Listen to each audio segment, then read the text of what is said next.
It was early morning, June 13th, 1983, in Anchorage, Alaska. A man was driving his truck down a quiet, empty road when something caught his eye. A young woman, barefoot, half-dressed, running straight toward him, waving frantically with one hand, and the other hand cuffed. Startled, he stopped. The girl threw herself into his truck without asking, slamming the door shut behind her.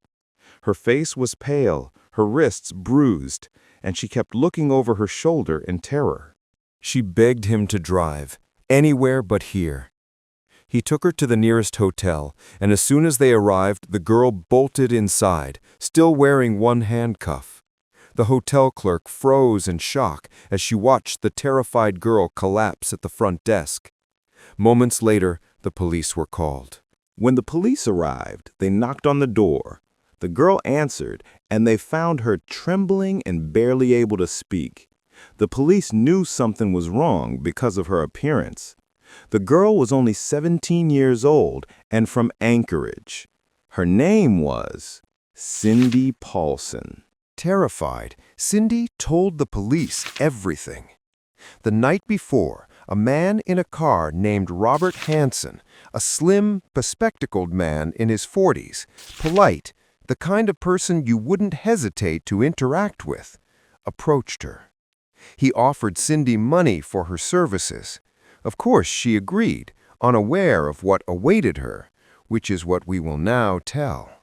But once she got into his car, his demeanor changed. He calmly cuffed one of her wrists, pulled out a handgun, and told her to do exactly what he said. He took her to his home, a quiet, neat house in a suburban neighborhood. Down in the basement, he chained her to the ceiling. Hunting trophies covered the walls. Hours passed as he assaulted her again and again. When he grew tired, he told her they were going on a trip, deep into the Alaskan wilderness. At dawn, he drove her to a small private airport. Cindy saw the small plane waiting, the back seat filled with rifles, ropes, and tools. The man loaded the gear as if preparing for a hunt. And that's when Cindy realized she was the prey. As he turned away to check something in his car, Cindy made her move. She bolted from the plane, running barefoot across the gravel, the handcuffs still clinking on her wrist. The man shouted after her, promising he would find her and kill her. But she didn't stop. She ran through the cold wind until she reached the road, the same road where the truck driver found her. When police questioned her, they took her back to the airport she escaped from. There they found a small plane that matched her description and the man who owned it named Robert Hansen. He was polite, soft-spoken, and seemed genuinely shocked by the accusations. He invited police into his home, showed them his hunting trophies, and calmly told them he'd spent the night with friends who could confirm his alibi. At first, investigators found no clear evidence linking him to Cindy's story. They began to doubt her. When they asked if she'd take a lie detector test, Cindy refused. The case quietly faded away. 3 months later, on September 2nd, construction workers discovered human remains just outside Anchorage, along with a single .223 caliber shell casing. The body was identified as Paula Golding, a 17-year-old dancer who had vanished months earlier.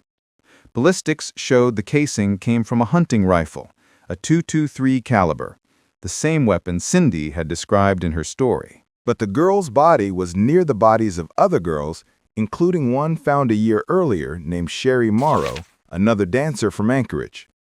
Years before Sherry, in a nearby location, they found a partially decomposed body that they couldn't identify, and there was nothing to prove its identity. The fourth body, found earlier, was named Joan Messina, 24 years old, a dancer.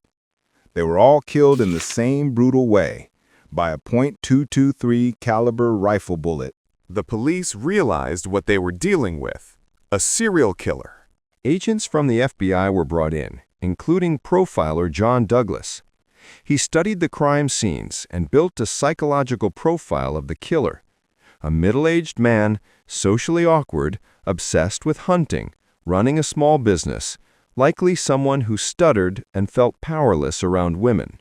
The profile fit Robert Hansen perfectly. The judge issued a search warrant for his home based on the files submitted by the FBI about Robert. During the search of his home, investigators found dozens of firearms and hunting rifles, a large quantity of hunting ammunition, some women's items, a bag containing jewelry belonging to Sherry, one of his victims mentioned earlier, jewelry belonging to other victims. On the map, 37 small X's were found, scattered across the Alaskan wilderness. When these were explored and compared to the burial sites discovered for the bodies of the 4 girls found there by the police, many of the marks on the map matched the exact locations where the girls were buried. While the agents were loading the evidence into their car, a neighbor came out to tell one of the agents that her husband was a friend of Robert's and that he had lied about the night Robert assaulted Cindy. Her husband had said he was with Robert, and this gave the police a lot of evidence against Robert. Robert Hansen was arrested. At first, he denied everything, but as the evidence mounted, the weapons, the jewelry, the map, his composure changed. He made a deal. He would confess to the murders of the women whose bodies had been found in exchange for being charged only with the 4 bodies discovered by the police.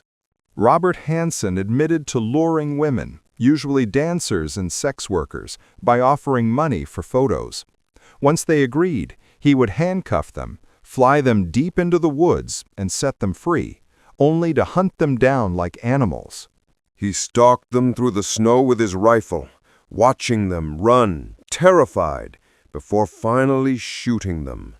Then he buried them in shallow graves, marking each one with an X on his map. Robert Hansen was sentenced to life in prison without parole. He died behind bars in 2014. Police believe he killed at least 30 women because of that map, which contains 37 markers, but they have only discovered 17 women, and the map continues to leave them with a troubling question. Do you think the 37 marks on his map were the true number of victims?